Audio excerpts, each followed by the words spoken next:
मंगलवार को पेश किए गए बजट में केंद्र सरकार ने long term capital gain tax 20% से घटाकर 12.5% कर दिया, लेकिन साथ ही साथ एक बहुत अहम चीज भी हटा दी, वो है इंडेक्सेशन, जिसकी वजह से अब माना यह जा रहा है कि अब अगर आप प्रॉपर्टी बेचेंगे तो दिखाई तो दे रहा है आपको कि जो long term capital gain tax है, यानी कि अगर प्रॉपर्टी 2 साल से ज्यादा आप होल्ड करने के बाद बेचते हैं तो आपको long term capital gain tax देना होता है, जो पहले 20% था लेकिन साथ में इंडेक्सेशन था। लेकिन अब 20% नहीं है, 12.5% है, लेकिन इंडेक्सेशन नाम की चीज जो है वो केंद्र सरकार ने खत्म कर दी है।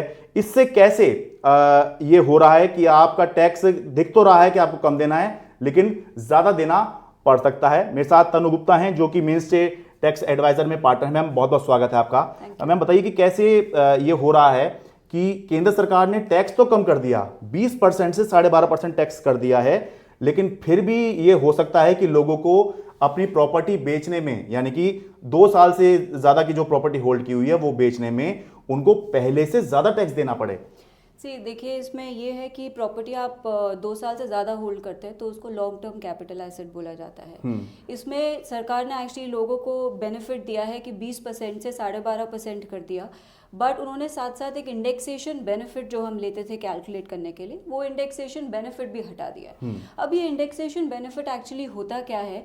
ये होता है कि आप जब आपने आज प्रॉपर्टी खरीदी है, जितने साल आपने उस प्रॉपर्टी को होल्ड किया है, उसका रेट ऑफ इन्फ्लेशन पे उस प्रॉपर्टी की कॉस्ट पे रियल टर्म्स में क्या असर हुआ है।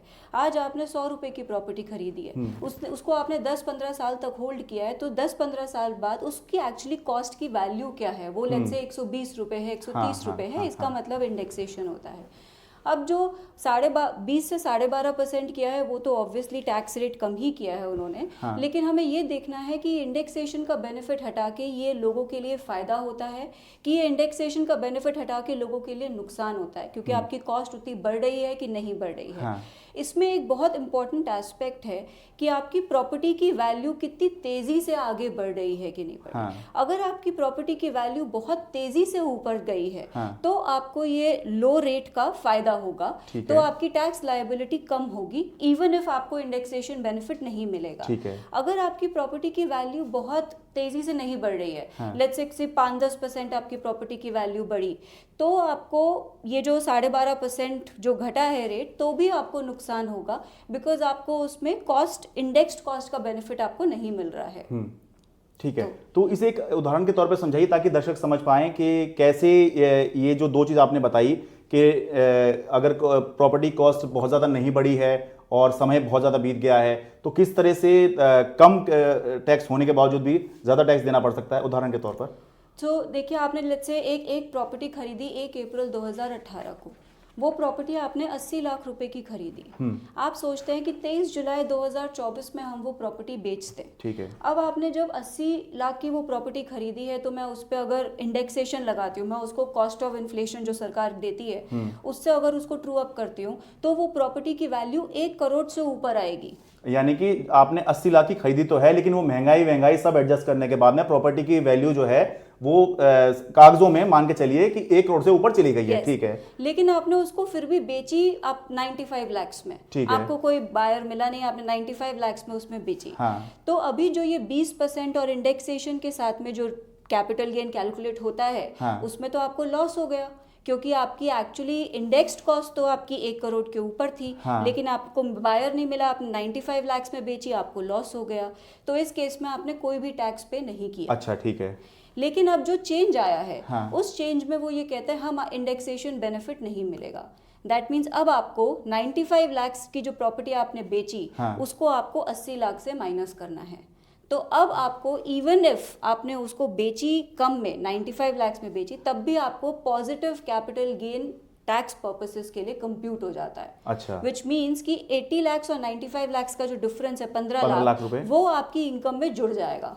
अच्छा, और 15 लाख के ऊपर सीधे 12.5% आप टैक्स दे दीजिए। यस, 12.5। तो यानी कि आपकी प्रॉपर्टी की वैल्यू थी 1 करोड़, आपने उसको बेची 95 लाख में, तो भी आपने उस पे टैक्स पे किया। लेकिन क्योंकि इस केस में अब जो नया केस आ गया है, इसमें वो मान ही नहीं रहे आपकी प्रॉपर्टी वो 1 करोड़ के उसमें जा रही है, तो वो करना ही नहीं है। तो इसलिए पहले के उसमें जहां पता नहीं कि क्योंकि एक तरह से लॉस हुआ, तो नो टैक्स लायबिलिटी, आपको टैक्स नहीं देना था। लेकिन इस केस में 15 लाख के ऊपर भी 15 लाख का आपको गेन हो रहा है, तो 12.5% दिया, तो लगभग 1,87,000 के आसपास ये आपको ये देना होगा। ये हो गया कि भाई कम टैक्स होने के बावजूद भी आपको ज्यादा टैक्स देना पड़ गया अगर आपकी प्रॉपर्टी की वैल्यू बहुत तेजी से नहीं बढ़ी है। Yes. ठीक है, अब आपकी प्रॉपर्टी की वैल्यू बहुत तेजी से बढ़ी है, ठीक है, लेट्स अज्यूम अब ये दूसरा केस देख रहे हैं कि जिसमें प्रॉपर्टी की वैल्यू बहुत तेजी से बढ़ी है। ठीक है, जैसे 80 लाख की प्रॉपर्टी जब आपने खरीदी थी, आज की डेट में वो प्रॉपर्टी की वैल्यू 1,80,00,000 हो गई है। ठीक है, मतलब कब से मान के चलें 2-3 साल पहले 2018 में आपने प्रॉपर्टी खरीदी और 2024 में उसकी वैल्यू अब 1,80,00,000 हो चुकी है। अच्छा, तो इस केस में अब आप देखेंगे कि जो इंडेक्सेशन के बाद भी, क्योंकि आपको फिर भी पॉजिटिव कैपिटल गेन आएगा, लेकिन वो जो 12.5% है उसमें टैक्स लायबिलिटी आपकी कम आ रही है। अच्छा, और जो 20% लगा करके भी आपकी टैक्स लायबिलिटी ज्यादा है। ओके, ठीक है। सो दैट मीन्स कि आप जितनी तेजी से आपकी प्रॉपर्टी बढ़ेगी, उतना आपको 12.5% का ज्यादा फायदा होगा, इवन इफ आपको इंडेक्सेशन नहीं मिल रहा है तो भी आपको वो जो कम रेट सरकार ने किया है 7.5% जो रेट कम किया है उसका आपको बेनिफिट हो। अच्छा, मतलब 80 लाख की प्रॉपर्टी आपने सपोज कीजिए, उसी को समझ लें, 80 लाख की प्रॉपर्टी खरीद के 1,80,00,000 में आपने बेची अगर, ठीक है, तो उस केस में जो आप बता रहे हैं कि उस केस में जो है नई रिजीम जो है जिसमें आपको इंडेक्सेशन नहीं है, उसमें फायदा होगा। थोड़ा फिगर्स बता दीजिए। तो 80 लाख की प्रॉपर्टी अगर आपने खरीदी है और 1,80,00,000 में बेची है, तो नए रिजीम में सीधा सीधा आपका कैपिटल गेन 1 करोड़ के ऊपर 12.5 हो गया, 12.5 हो गया, 12.5 लाख रुपए आपको नए उसमें देने होंगे। लेकिन अगर पुरानी रिजीम चल रही होती तो पुरानी रिजीम अगर चल रही होती तो वो 80 लाख की कॉस्ट एक्चुअली आपकी 1,03,00,000 होती। वो 1,03,00,000 आपकी 1,80,00,000 से माइनस होती। उसको माइनस होकर के आपका कैपिटल गेन जो 20% लगा करके आता, वो आता 15 लाख रुपए। अच्छा, तो अब आप देखेंगे कि 20% रेट लगाने के बाद, इंडेक्सेशन लगाने के बाद मेरा कैपिटल गेन आ रहा है 15 लाख। हाँ, 12.5% और इंडेक्सेशन ना लगाने के बाद में मेरा कैपिटल गेन आ रहा है सिर्फ 12.5 लाख। ठीक है, ये इसलिए है कि इंडेक्सेशन लगाया था तो वो लगभग 1 करोड़ से कुछ ऊपर पाया गया, लेकिन अब जब इंडेक्सेशन लगाने के बाद में जो अगर रेट ज्यादा हो गया तब तो गेन है, रेट कम रह गया तो नुकसान है। तो ज्यादा अगर है तो आपको टैक्स देना होगा और उस हिसाब से फिर टैक्स देना है, और अगर लॉस ही है तो फिर आपको नहीं देना होगा।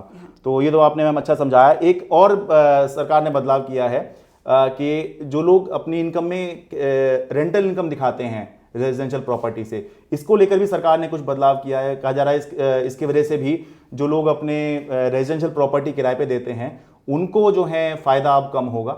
तो उसमें ये होता है, पहले लोग क्या कर रहे थे, कुछ लोग ऐसा करते थे कि इनकम फ्रॉम जो उनको रेंटल इनकम आती है उसको एज बिजनेस इनकम दिखा देते हैं वो। तो उस बिजनेस इनकम में जितने भी उनके सारे खर्चे हैं वो सारे खर्चे उसमें डाल के जो भी करके वो इनकम अपनी निकाल लेते थे। अच्छा, वो इनकम भी दिखा दी लेकिन खर्चे भी दिखा दिए तो एडजस्ट कर दिया।